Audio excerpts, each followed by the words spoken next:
दोस्तों, आज की कहानी है पत्नी के मायके जाने के बाद जब पति को आया अपनी पत्नी की याद।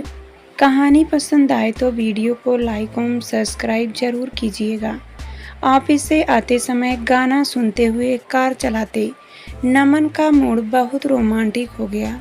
पत्नी तनु का ख्याल आया, साथ ही अपनी फ्लोर पर एक फ्लैट शेयर करके रहने वाली अंजलि, निया, रोली और काजल का भी ख्याल आया तो घर जाने का उत्साह और भी बढ़ गया। 5 साल पहले नमन का विवाह तनु से हुआ था। दोनों ही लखनऊ में थे। यहाँ मुंबई में नमन जॉब करता था। चारों लड़कियों से आते जाते तनु की अच्छी जान पहचान हो गई थी। सब कामकाजी थी, पर छुट्टी के दिन जब भी कोई फ्री होती तो तनु के पास आना जाना लगा रहता था। तनु कुछ स्पेशल बनाती तो इनके लिए भी रख लेती थी। मन और तनु की एक 3 वर्षीय बेटी भी थी, सिया। तनु की गोद में प्यारी सी गुड़िया जैसे सिया से बोलते हंसते खेलते। चारों लड़कियां तनु के भी करीब आती गई थी। दिलफेक आशिक मिजाज नमन इन चारों लड़कियों में बड़ी रुचि लेने लगा। रोली एक दिन ऑफिस नहीं गई थी। नमन शाम को ऑफिस से आया तो वह तनु के साथ बैठकर चाय पी रही थी। नमन उसे देखते ही खुश हो गया और उन दोनों के साथ ही बैठकर चहक चहक कर बातें करने लगा। रोली ने हंसकर कहा, भी लग ही नहीं रहा है आप ऑफिस से आए हैं इतने फ्रेश। नमन ने मन ही मन सोचा कि फ्रेश तो तुम्हें देखकर हुआ हूँ। नमन यही सोचता था कि इन चारों में से किसी न किसी से मिलना जुलना होता रहे। चारों सुंदर स्मार्ट थी। तनु अक्सर सिया के साथ व्यस्त रहती। इन चारों में से कोई भी लड़की किसी काम से आ जाती और नमन घर पर होता तो वह आगे बढ़कर खुद ही उनकी आवभगत में लग जाता था। तनु सोचती कि वह सिया के साथ व्यस्त है तो नमन मेहमान की आवभगत कर उसकी जिम्मेदारी में हाथ बटाता है। नमन का झुकाव इन लड़कियों की तरफ बढ़ता ही जा रहा था। घर में ही नहीं, ऑफिस में भी नमन का यही हाल था। साथ में काम करने वाली लड़कियों के साथ खूब फ्लर्ट करता था। कभी किसी लड़की को कॉफ़ी ऑफर करता, कभी किसी का घर रास्ते में न पड़ने पर भी उसे घर तक छोड़ देता। तनु अपने पति के इस स्वभाव को गंभीरता से न लेती। वह सोचती, नमन कॉफ़ी सोशल है, क्या बुरा है इसमें? हमारे कौन से रिश्तेदार हैं यहाँ, ये कुछ दोस्त ही तो हैं।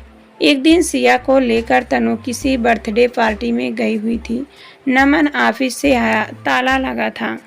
उसके पास चाबी तो रहती थी, पर जब उसने इन लड़कियों का फ्लैट खुला देखा तो मन में कुछ और ही सोच लिया। उनकी डोरबेल बजा दी तो दरवाज़ा काजल ने खोला। नमन ने भोली सूरत बनाकर पूछा, सिया और तनु यहाँ तो नहीं है? नहीं तो? ओह, घर पर नहीं है क्या? नहीं, मेरे पास चाबी रहती तो है, पर आज घर पर ही छोड़ गया था। वह मोबाइल भी नहीं उठा रही थी। खैर, आ जाएगी, आप अंदर आ जाइए, वेट कर लीजिए। नमन यही तो चाहता था। अंदर जाकर चारों तरफ नज़र डाली। यहाँ पतली बार आया था। काजल से पूछा, आज आप ऑफिस नहीं गई? हाफ डे लेकर आ गई थी, तबीयत ठीक नहीं लग रही थी। अरे क्या हुआ, चलो डॉक्टर को दिखाते हैं, पास ही हैं। नहीं नहीं थैंक्स, दवा ले ली है, अभी ठीक हूँ। आपके लिए कुछ बना दूँ, चाय या कॉफ़ी? नमन मन ही मन काजल के साथ समय बिताता हुआ बहुत खुश था, प्रत्यक्ष था। गंभीरता पूर्वक बोला, नहीं रहने दे, आप आराम कीजिए। उसके मना करने पर भी काजल कॉफ़ी बना ही ली। नमन खुश था। एक युवा सुंदर लड़की की कंपनी में उसके चेहरे की चमक बढ़ गई थी। कॉफ़ी की तारीफ कर काजल से उसके काम परिवार के बारे में पूछता रहा। काजल सहजता से बात करती रही। नमन के हौसले और बुलंद हो गए। इतने में निया अंजलि भी आ गई। दोनों नमन से खुश मिजाजी से मिली। नमन इन लड़कियों की संगत में स्वयं को एक हीरो जैसा अनुभव कर रहा था। फ्लोर पर सिया की आवाज़ सुनकर नमन ने कहा, तनु आ गई, चलता हूँ। आज आप लोगों के साथ टाइम का पता ही नहीं चला। थैंक्स, कहता हुआ नमन उसके फ्लैट से निकल गया। उसे देखते ही तनु चौंकी। अरे तुम कब आए? तुम कहाँ थी? ऊपर की फ्लोर पर ही एक बच्चे की बर्थडे पार्टी थी।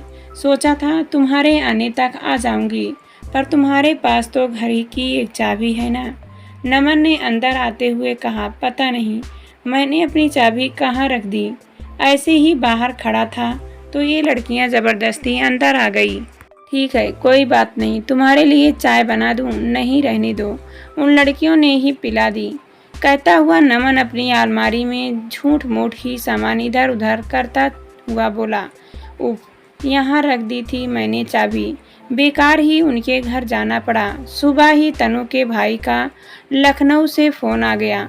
उसकी मम्मी की तबीयत खराब थी। तनु घबरा गई। नमन ने कहा, परेशान मत हो, जाकर देख आओ, फ्लाइट की टिकट बुक कर देता हूँ। कहा नमन ने मन ही मन पता नहीं कितने प्लान बना डाले तनु के जाने के बाद। लड़कियों के साथ जी भरकर टाइम पास करेगा। बहुत उत्साहपूर्वक वह सिया और तनु को एयरपोर्ट छोड़ आया। फ्लोर पर 4 फ्लैट थे। एक फ्लैट में एक साउथ इंडियन बुजुर्ग दंपति रहते थे जो किसी से मतलब नहीं रखते थे। चौथा फ्लैट बंद पड़ा था। नमन ने रात को 8 बजे लड़कियों के फ्लैट की डोरबेल बजाई। दरवाज़ा निया ने खोला। अरे नमन जी, आप, सॉरी, पर थोड़ी कॉफ़ी है क्या? क्या हुआ? तनु नहीं है, उसकी मम्मी बीमार है, उसे आज अचानक लखनऊ जाना पड़ा। मेरे सिर में बहुत दर्द है, सोचा कॉफ़ी बना लूँ। देखा तो कॉफ़ी ख़त्म थी। ओके, कहानियाँ अंदर जा 2 पाउच लेकर आई, फिर देते हुए बोली, ये लीजिए। जब निया ने अंदर आने के लिए नहीं कहा तो नमन झुंझलाता हुआ घर लौट आया। सोच रहा था या तो पहला आइडिया ही फेल हो गया, बेवकूफ़ लड़की, अंदर ही नहीं बुलाया, कॉफ़ी ही ऑफ़र कर देती। पैकेट पकड़ा दिए। अगली सुबह नमन ब्रेड बटर खाकर ऑफिस के लिए निकला तो लिफ्ट में वह और रोली के साथ ही घुसे।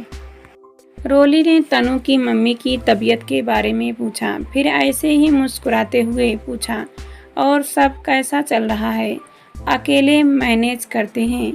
नमन के दिल में आशा की एक किरण जागी।